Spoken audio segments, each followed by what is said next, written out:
Chapter 18. After the row overnight, Ellis was looking forward to a week of baiting Flory. He had nicknamed him Nancy, short for Nigger's Nancy boy. But the women did not know that, and was already inventing wild scandals about him. Ellis always invented scandals about anyone with whom he had quarreled. Scandals which grew, by repeated embroideries, into a species of saga. Flory's incautious remark that Dredder Veraswamy was a damned good fellow had swelled before long into a whole daily worker, full of blasphemy and sedition. "On my honor, Mrs. Lackerstein," said Ellis. Mrs. Lackerstein had taken a sudden dislike to Flory after discovering the great secret about Verrall, and she was quite ready to listen to Ellis's tales. "On my honor, if you'd been there last night and heard the things that man Flory was saying, well, it'd have made you shiver in your shoes, really. You know, I always thought he had such curious ideas. What has he been talking about now? Not socialism. I hope, worse." There were long recitals. However, to Ellis's disappointment, Flory had not stayed in Calcutta to be baited. He had gone back to camp the day after his dismissal by Elizabeth. Elizabeth heard most of the scandalous tales about him. She understood his character perfectly now. She understood why it was that he had so often bored her and irritated her. He was a highbrow, her deadliest word a highbrow, to be classed with Lenin, a J. Cook, and the dirty little poets in the Montparnasse cafes. She could have forgiven him even his Burmese mistress more easily than that.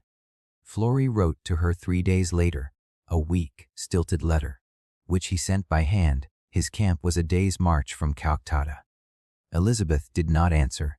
It was lucky for Flory that at present he was too busy to have time to think. The whole camp was at 6s and 7s since his long absence. Nearly 30 coolies were missing, the sick elephant was worse than ever, and a vast pile of teak logs which should have been sent off 10 days earlier were still waiting because the engine would not work. Flory, a fool about machinery, struggled with the bowels of the engine until he was black with grease, and Khosla told him sharply that white men ought not to do coolie work. The engine was finally persuaded to run, or at least to totter. The sick elephant was discovered to be suffering from tapeworms. As for the coolies, they had deserted because their supply of opium had been cut off. They would not stay in the jungle without opium, which they took as a prophylactic against fever. Upo Kayan, willing to do Flory a bad turn, had caused the excise officers to make a raid and seize the opium. Flory wrote to Dredder Veraswamy asking for his help. The doctor sent back a quantity of opium, illegally procured, medicine for the elephant, and a careful letter of instructions. A tapeworm measuring 21 feet was extracted. Flory was busy 12 hours a day. In the evening, if there was no more to do, he would plunge into the jungle and walk until the sweat stung his eyes and his knees were bleeding from the briars. The nights were his bad time.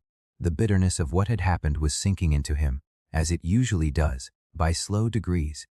Meanwhile, several days had passed and Elizabeth had not yet seen Verrall at less than 100 yards distance. It had been a great disappointment when he had not appeared at the club on the evening of his arrival. Mr. Lackerstein was really quite angry when he discovered that he had been hounded into his dinner jacket for nothing. Next morning, Mrs. Lackerstein made her husband send an officious note to the Dak bungalow, inviting Verrall to the club. There was no answer, however.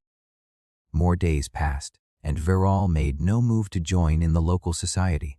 He had even neglected his official calls, not even bothering to present himself at Mr. McGregor's office.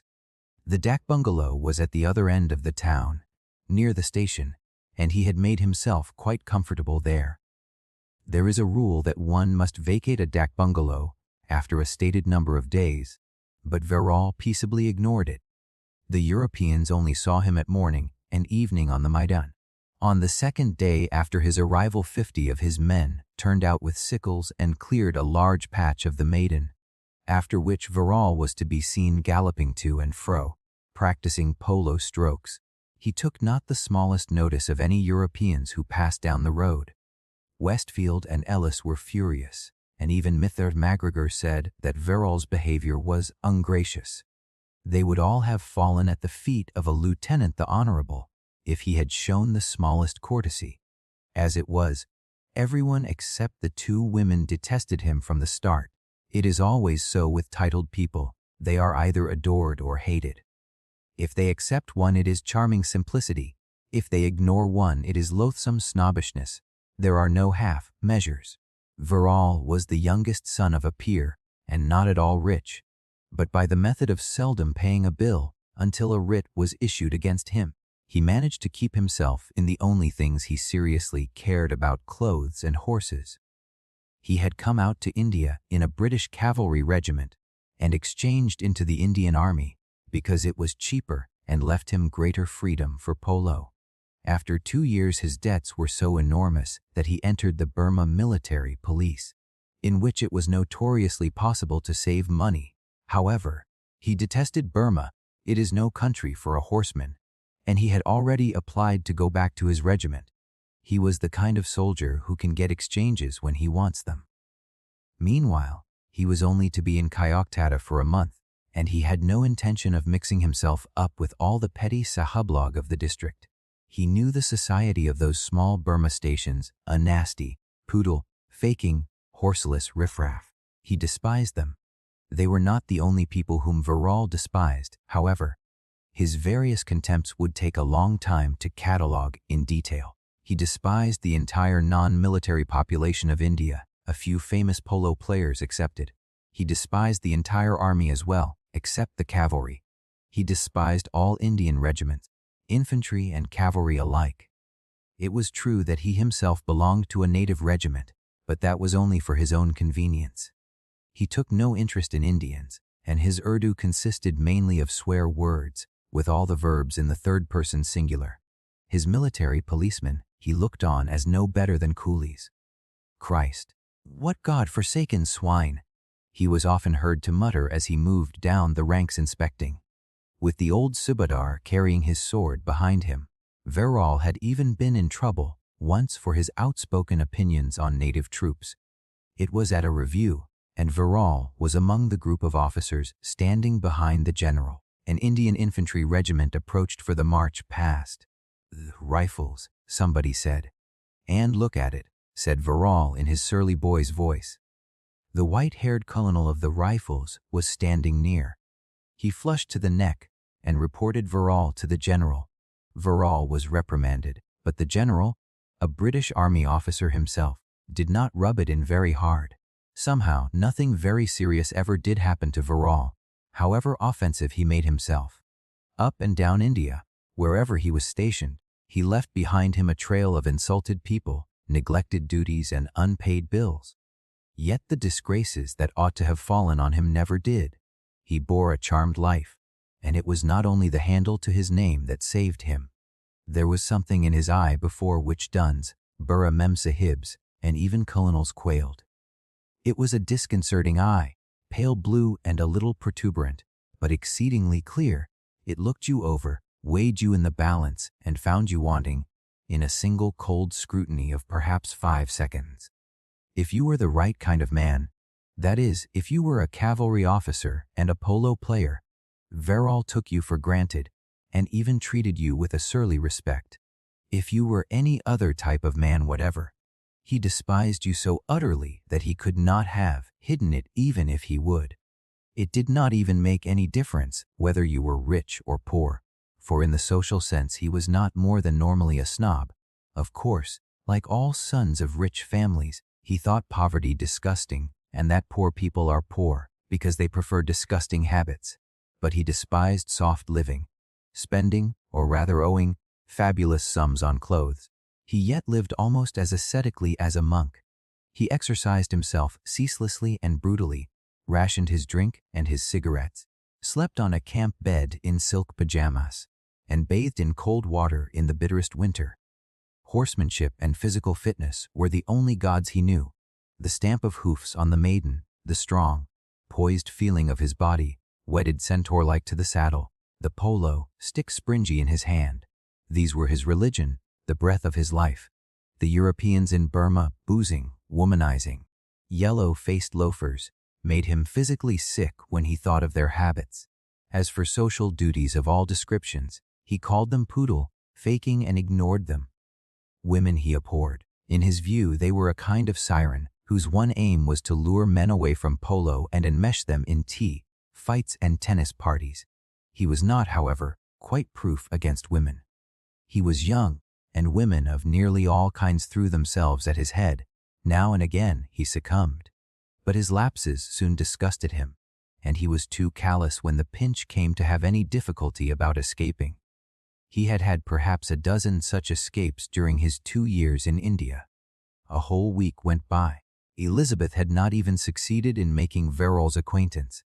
It was so tantalizing. Every day, morning and evening, she and her aunt walked down to the club and back again, past the Maiden, and there was Verrall, hitting the polo, balls the sepoys threw for him, ignoring the two women utterly. So near and yet so far? What made it even worse was that neither woman would have considered it decent to speak of the matter directly. One evening the polo ball, struck too hard, came swishing through the grass and rolled across the road in front of them. Elizabeth and her aunt stopped involuntarily, but it was only a sepoy who ran to fetch the ball. Verrall had seen the women and kept his distance. Next morning Mrs. Lackerstein paused as they came out of the gate. She had given up riding in her rickshaw lately. At the bottom of the Maidan the military policemen were drawn up, a dust-colored rank with bayonets glittering. Verrall was facing them, but not in uniform. He seldom put on his uniform for morning parade, not thinking it necessary with mere military policemen. The two women were looking at everything except Verrall, and at the same time, in some manner, were contriving to look at him. "The wretched thing is," said Mrs. Lackerstein, this was a propos de debats, but the subject needed no introduction. "The wretched thing is that I'm afraid your uncle simply must go back to camp before long." Must he really? I'm afraid so. It is so hateful in camp at this time of year. Oh, those mosquitoes! Couldn't he stay a bit longer? A week, perhaps. I don't see how he can. He's been nearly a month in headquarters now. The firm would be furious if they heard of it. And of course both of us will have to go with him. Such a bore! The mosquitoes, simply terrible! Terrible indeed! To have to go away before Elizabeth had so much as said how do you do to Verrall? But they would certainly have to go if Mr. Lackerstein went. It would never do to leave him to himself. Satan finds some mischief still, even in the jungle. A ripple like fire ran down the line of sepoys. They were unfixing bayonets before marching away. The dusty rank turned left, saluted, and marched off in columns of fours. The orderlies were coming from the police lines with the ponies and polo sticks. Mrs. Lackerstein took a heroic decision. "I think," she said, "we'll take a short cut across the Maidan. It's so much quicker than going right round by the road." It was quicker by about 50 yards, but no one ever went that way on foot, because of the grass, seeds that got into one's stockings. Mrs. Lackerstein plunged boldly into the grass, and then, dropping even the pretense of making for the club, took a bee-line for Verrall, Elizabeth following. Either woman would have died on the rack rather than admit that she was doing anything but take a short cut. Verrall saw them coming, swore, and reined in his pony. He could not very well cut them dead now that they were coming openly to accost him. "The damn cheek of these women!" He rode slowly towards them with a sulky expression on his face, chivying the polo ball with small strokes. "Good morning, Mr. Verrall," Mrs. Lackerstein called out in a voice of saccharine 20 yards away. "Morning," he returned surlily, having seen her face and set her down as one of the usual scraggy old boiling fowls of an Indian station. The next moment Elizabeth came level with her aunt. She had taken off her spectacles and was swinging her Terai hat on her hand. What did she care for sunstroke? She was perfectly aware of the prettiness of her cropped hair. A puff of wind. Oh, those blessed breaths of wind, coming from nowhere in the stifling hot weather days, had caught her cotton frock and blown it against her, showing the outline of her body, slender and strong like a tree. Her sudden appearance beside the older, sun-scorched woman was a revelation to Verrall. He started so that the Arab mare felt it, and would have reared on her hind legs, and he had to tighten the rein. He had not known until this moment, not having bothered to inquire, that there were any young women in Kayaktada. "My niece," Mrs. Lackerstein said. He did not answer, but he had thrown away the polo stick, and he took off his toppy. For a moment he and Elizabeth remained gazing at one another. Their fresh faces were unmarred in the pitiless light. The grass seeds were tickling Elizabeth's shins so that it was agony, and without her spectacles she could only see Verrall and his horse as a wettish blur. "But she was happy. Her heart bounded, and the blood flowed into her face, dyeing it like a thin wash of aquarelle. The thought, "a peach, by Christ," moved almost fiercely through Verrall's mind. The sullen Indians, holding the ponies' heads, gazed curiously at the scene, as though the beauty of the two young people had made its impression even on them. Mrs. Lackerstein broke the silence, which had lasted half a minute. "You know, Mr. Verrall," she said somewhat archly, "we think it rather unkind of you to have neglected us poor people all this time, when we're so pining for a new face at the club." He was still looking at Elizabeth when he answered, but the change in his voice was remarkable. "I've been meaning to come for some days. Been so fearfully busy, getting my men into their quarters and all that. I'm sorry," he added. He was not in the habit of apologizing, but really, he had decided. This girl was rather an exceptional bit of stuff. "I'm sorry about not answering your note." "Oh, not at all. "We quite understood. But we do hope we shall see you at the club this evening, because, you know," she concluded even more archly, "if you disappoint us any longer, we shall begin to think you rather a naughty young man." "I'm sorry," he repeated. "I'll be there this evening." There was not much more to be said, and the two women walked on to the club. But they stayed barely 5 minutes. The grass seeds were causing their shins such torment that they were obliged to hurry home and change their stockings at once. Verrall kept his promise and was at the club that evening. He arrived a little earlier than the others, and he had made his presence thoroughly felt before being in the place 5 minutes. As Ellis entered the club, the old butler darted out of the card room and waylaid him. He was in great distress, the tears rolling down his cheeks. Sir, what the devil's the matter now?" said Ellis. Sir. "New master been beating me." "Sir, what?" "Beating me, sir." His voice rose on the beating with a long tearful wail. Eating? Beating you? Do you good. Who's been beating you?" "New master, sir. Military police sahib. Beating me with his foot, sir, here." He rubbed himself behind. Said Ellis. He went into the lounge. Verrall was reading the Field, and invisible except for Palm Beach trouser, ends and 2 lustrous, sooty brown shoes. He did not trouble to stir at hearing someone else come into the room. Ellis halted. What's your name?" "Verrall." "What? Have you been kicking our butler?" Verrall's sulky blue eye appeared round the corner of the Field, like the eye of a crustacean peering round a rock. "What?" he repeated shortly. I said, "Have you been kicking our bloody butler?" "Ah, yes." "Then what the hell do you mean by it?" "Beggar gave me his lip. I sent him for a whiskey and soda, and he brought it warm. I told him to put ice in it, and he wouldn't talk some bloody rot about saving the last pieces of ice. So I kicked his bottom. Serve him right." Ellis turned quite gray. He was furious. The butler was a piece of club property and not to be kicked by strangers. But what most angered Ellis was the thought that Verrall quite possibly suspected him of being sorry for the butler, in fact, of disapproving of kicking as such. Serve him right? I dare say it bloody well did serve him right. But what in hell's that got to do with it? Who are you to come kicking our servants? Bosh, my good chap. Needed kicking. You've let your servants get out of hand here. You damned, insolent young tick. What's it got to do with you if he needed kicking? You're not even a member of this club. It's our job to kick the servants, not yours. Verrall lowered the Field and brought his other eye into play. His surly voice did not change its tone.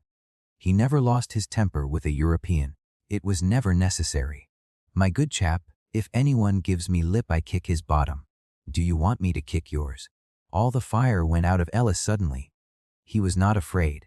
He had never been afraid in his life. Only, Verrall's eye was too much for him.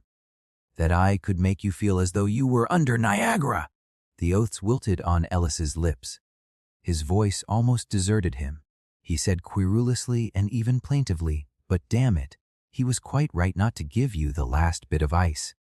Do you think we only buy ice for you? We can only get the stuff twice a week in this place. Rotten bad management on your part." "Then," said Verrall, and retired behind the field, content to let the matter drop. Ellis was helpless. The calm way in which Verrall went back to his paper, quite genuinely forgetting Ellis's existence, was maddening. Should he not give the young swab a good, rousing kick? But somehow, the kick was never given. Verrall had earned many kicks in his life, but he had never received one, and probably never would.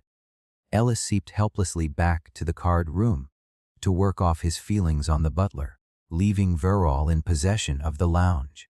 As Mr. MacGregor entered the club gate, he heard the sound of music. Yellow chinks of lantern. Light showed through the creeper that covered the tennis screen. Mr. MacGregor was in a happy mood this evening.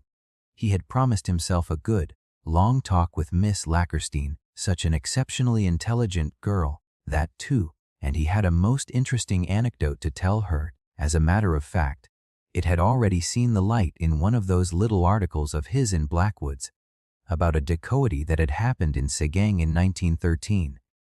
She would love to hear it, he knew. He rounded the tennis screen expectantly. On the court, in the mingled light of the waning moon and of lanterns slung among the trees, Verrall and Elizabeth were dancing. The chokras had brought out chairs and a table for the gramophone, and round these the other Europeans were sitting or standing. As Mr. MacGregor halted at the corner of the court, Verrall and Elizabeth circled round and glided past him, barely a yard away. They were dancing very close together, her body bent backwards under his. Neither noticed Mr. MacGregor. Mr. MacGregor made his way round the court. A chilly, desolate feeling had taken possession of his entrails. Goodbye, then, to his talk with Miss Lackerstein. It was an effort to screw his face into its usual facetious good humor as he came up to the table. A terpsichorean evening, he remarked in a voice that was doleful in spite of himself. No one answered.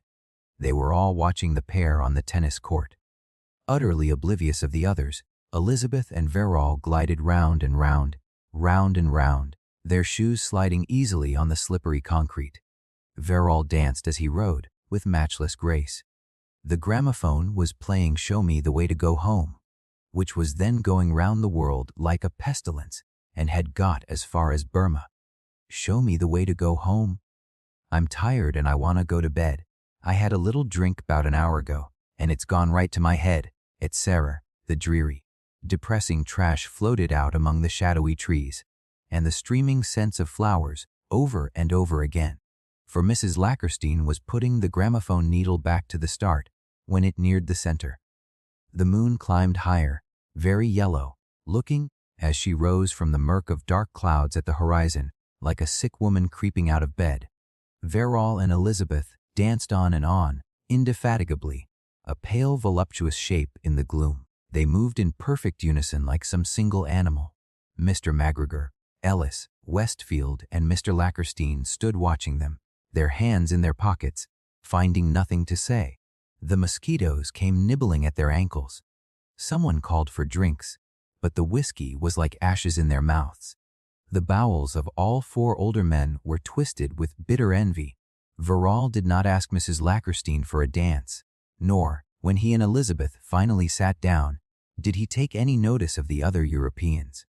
He merely monopolized Elizabeth for half an hour more, and then, with a brief good night to the Lackersteins and not a word to anyone else, left the club. The long dance with Verrall had left Elizabeth in a kind of dream. He had asked her to come out riding with him. He was going to lend her one of his ponies. She never even noticed that Ellis, angered by her behavior, was doing his best to be openly rude. It was late when the Lackersteins got home, but there was no sleep yet for Elizabeth or her aunt.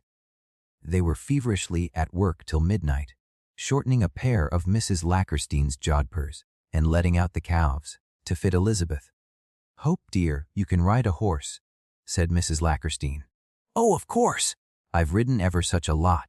At home, she had ridden perhaps a dozen times in all when she was 16. No matter, she would manage somehow. She would have ridden a tiger if Verrall were to accompany her." When at last the jodhpurs were finished and Elizabeth had tried them on, Mrs. Lackerstein sighed to see her. She looked ravishing in jodhpurs, simply ravishing. And to think that in only a day or two they had got to go back to camp, for weeks, months perhaps, leaving Kayaktada. And this most desirable young man. The pity of it! As they moved to go upstairs, Mrs. Lackerstein paused at the door. It had come into her head to make a great and painful sacrifice. She took Elizabeth by the shoulders and kissed her with a more real affection than she had ever shown.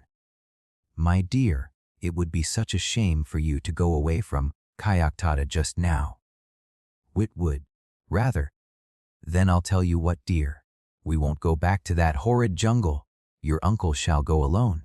You and I shall stay in Kayaktada."